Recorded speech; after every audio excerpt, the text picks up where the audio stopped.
This is a series of text messages that me and my ex exchanged after she came back home from a night out.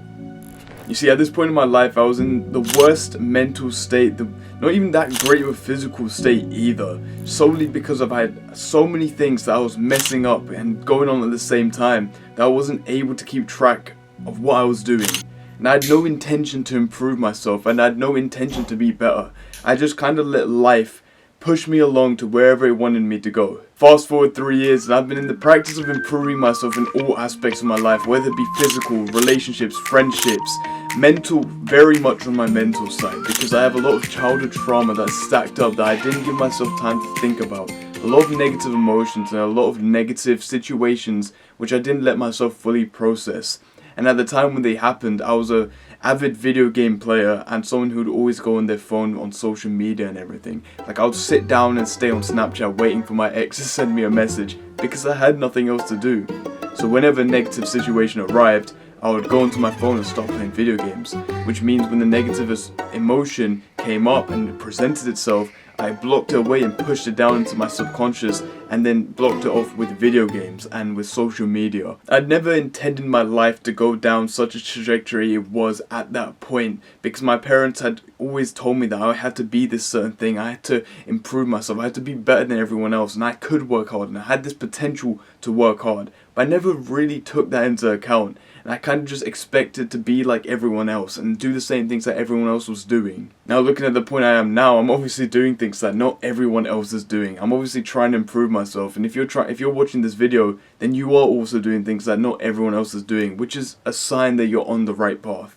So while being on this self-growth, improvement kind of journey, I've learned a couple things along the way. There's 3 key important things that I've learned along the way, and I will tell you them, and if you apply them, they can stop you from having a bit of a trough or back progress in your improvement journey. So I'm going to tell you them, and if you apply them, you'll see quicker progress than I've seen, and hopefully that helps you out. I've done some thinking, I've condensed it down to 3 lessons that I've learned from self-growth, and hopefully this will stop you, backtracking your progress. So the first thing that I've learned, and this is going to trigger some people, but I think this is the most important lesson that you ever learn when it comes to searching up on self-improvement or trying to figure out how the things that you have to do to improve yourself. The first thing is that self-improvement is masturbation. You must have heard the term mental masturbation thrown around a few times, and if you haven't, mental masturbation is essentially where you start thinking of the theory of doing something, but you never actually do something. So it's the person who always plans to start their YouTube channel, their podcast, but they never actually start it. It's the person who always plans to go out and start speaking to people and improve their social skills. It's the person who continuously reads about social skills, about improving themselves, about discipline, but never applies that discipline. That is mental masturbation, because you think you are doing something useful, but you're not actually progressing forward. With complete authenticity and openness to you, I have been stuck in this state of mental masturbation for about a whole year. Maybe longer. And it has not pushed me forward to where I was before. You know the feeling that you get when you think you're on self-improvement and you're doing all these good habits, you're doing the right things. Great, you're doing them, it's good, it's a good start, you're at step 0. But the thing is, you don't feel like you've changed a lot. The reason you don't feel like you've changed a lot is because you've been stuck in this loop. You've been looping around in circles on self-improvement, like, oh, I just need to do this. The thing is, these habits, these self-improvement habits, like meditation, journaling, or whatever it may be that comes up on self-improvement, if you stay with only doing these things and never apply it into something which you need to actually improve, then how are you progressing forward? Self-improvement isn't your life. Self-improvement isn't your way to monetize or to make a business. It's your way to help you push towards doing those things, help you push towards to work harder on whatever it is that you have, that is your main goal in life at that period. The main thing that a lot of young people don't understand, and I include me in this, so this is technically, it could be me speaking to a mirror right now. The one thing that young people don't understand is that self-improvement is a loop. It's a closed loop, and it doesn't allow for improvement beyond that loop, because no one knows what to do after. You're stuck in a comfort zone. Be honest with yourself. After you've done all those good habits and you've become somewhat consistent in it, and you've beaten people who are preaching these things like Hamza or First Man or whatever YouTubers that exist out there that are preaching these self-improvement habits, and you beat them in their consistency in it, and you grow past them, you don't know what to do because no one knows what to do. The flaw with the entire self-improvement area is that you can outgrow a lot of people who monetize themselves based on just like self-growth. So when it comes to Hamza, for example, you talk about meditation and journaling. I have no hate towards Hamza, but the thing is, you can outgrow a lot of his skills that he's brought up and taught you and move yourself forward further past him in a mentally better state than he is. So I'm not going to put down his successes. He's a very successful person, but you can grow past him, whether it be mentally and whether it be physically, if you just give yourself a bit more time and a bit more thinking than he's given you, and think to yourself in uniqueness to yourself, and you can grow past that. The main problem, as I said, self-improvement is masturbation. So if you don't know how to move past that point, we won't want to. The only problem with moving past that point is that there's no one to tell us what to do after we've gone past this closed loop system. And when we've gone past it, it's empty. There's no knowledge there. There's only way to find out what there is to do is to put your foot out there, put both feet into the water, and base it off experiences to see what you can do. I could genuinely just be speaking to a mirror right now because I really need to get this stuff in my own head as much as I need to get into yours. It's like this entire idea around self-improvement, right? You have the toxic side of people who like, oh guys, chads and stuff. Then you have the people who are genuinely trying to improve. But the only problem is, right, anyone who are these gurus in this area are simply people who are making courses about self-improvement to tell people to make courses about self-improvement so they can sell courses about self-improvement. That's the entire, it's like a pyramid scheme. It's a random weird spectrum, which when you really think about it, isn't that purposeful. It isn't really helping the world out. Yeah, we've helped some people stop masturbating. We've helped some people, get into the gym and all that kind of stuff, which is great. I love seeing it. But the thing that people don't realize, right? Self-improvement gets you from negative steps to step 0. Right? It doesn't get you from step 0 to step 10. It gets you from like -5 to 0. And I want you to understand this. I really want you to, think about this. The baseline human isn't playing video games. He isn't watching porn constantly. He is working out. He is exercising to an extent. And he is disciplined. That is the baseline human. But we've brought down the average significantly to the average. Where the average point now is like, oh, you're always playing video games. You're always watching porn. You're always bad at working. You're fat. You're obese. All this kind of stuff. But self-improvement just essentially brings you back to the baseline human. And I think some people don't really understand that. It's that before self-improvement, you are negative. You are below average. I know people like to say it's normal and you're average, whatever. You're below average. When you start on self-improvement, you get to step 0. And now the thing is, we don't know what to do from step 0. I don't know what to do from step 0, so don't look at me for answers on this kind of thing, because I'm searching myself. I'm thinking to myself, finding through my own experiences to figure out what it is that I need to do. You are better at being you than I would be better at being you. I can tell you things that have worked for me, but only you can find things that are going to work for you. I don't mean this in a harsh way. I mean this like in an older brother loving way, but I'm trying to tell you, this is the stuff that you have to do if you really want to improve. If you really want self-improvement to work, these are the things that you have to do. And I know I'm being a bit more passionate about this one lesson, even though we have 2 more to go over. But this is the one thing which I've discovered recently by talking to one of my friends. Where this exact lesson he brought up to me, where he said, Fight Club said it right. Self-improvement is masturbation. And when we've really thought about it, it is. Because it's a closed loop system and it doesn't allow you to spring outward. You sit in another comfort zone above your old comfort zone, but you never are able to break out of it because you think you're being productive when you're actually not moving forward. The second lesson, on a bit more of a positive note, is that progress can come really, really slowly, but it will eventually come.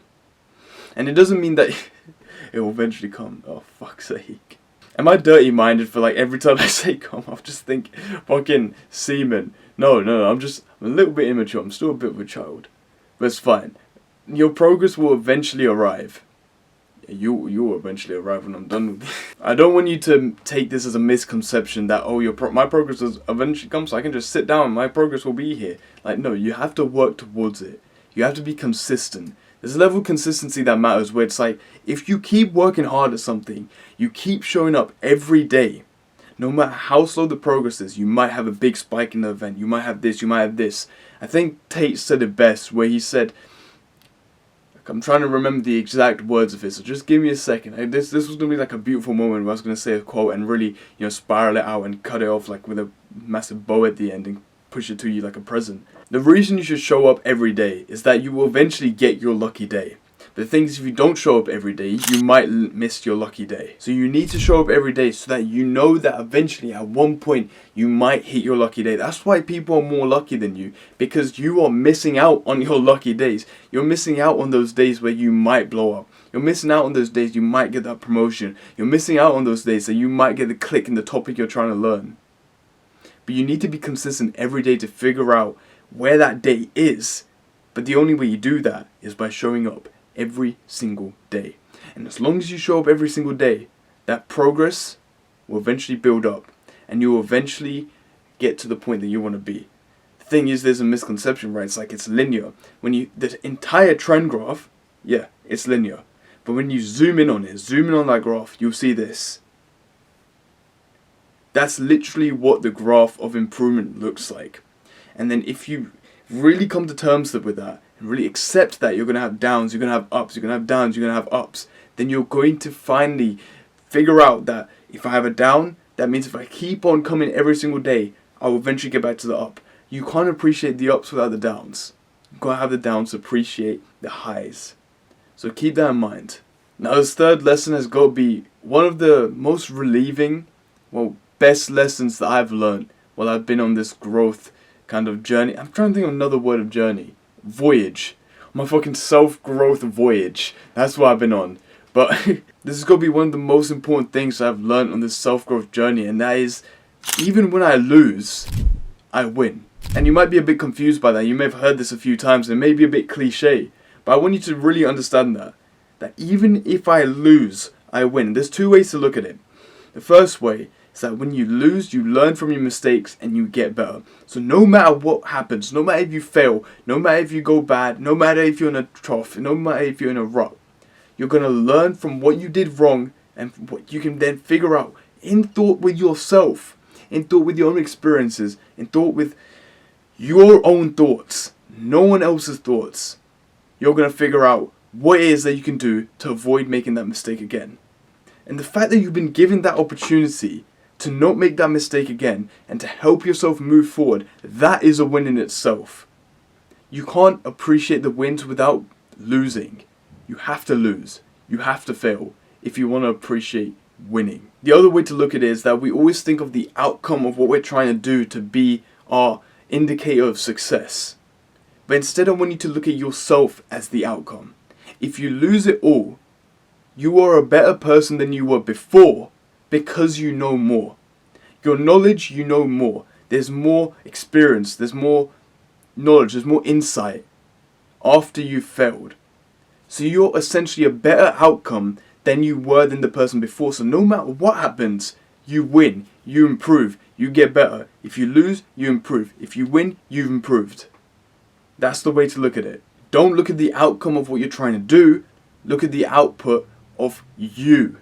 The outcome of you is the more important than the output of whatever else that you were trying to do. And that's going to be one of the most important things I've learned, to also strip my self-worth from, the ups and the downs to just how I've improved as an individual. Because I used to stick my self-worth onto how things would, succeed or fail. So say, for example, learning the guitar. It's really basic. If I didn't get a song right, and I stuck my self-worth on learning the guitar, then I would get annoyed. I would think I'm a piece of shit because I got it wrong. But then I would know where the mistake is, where it happens most, and I would improve that mistake for the next time. So then I've become a better individual because I've become more aware and I've become more efficient.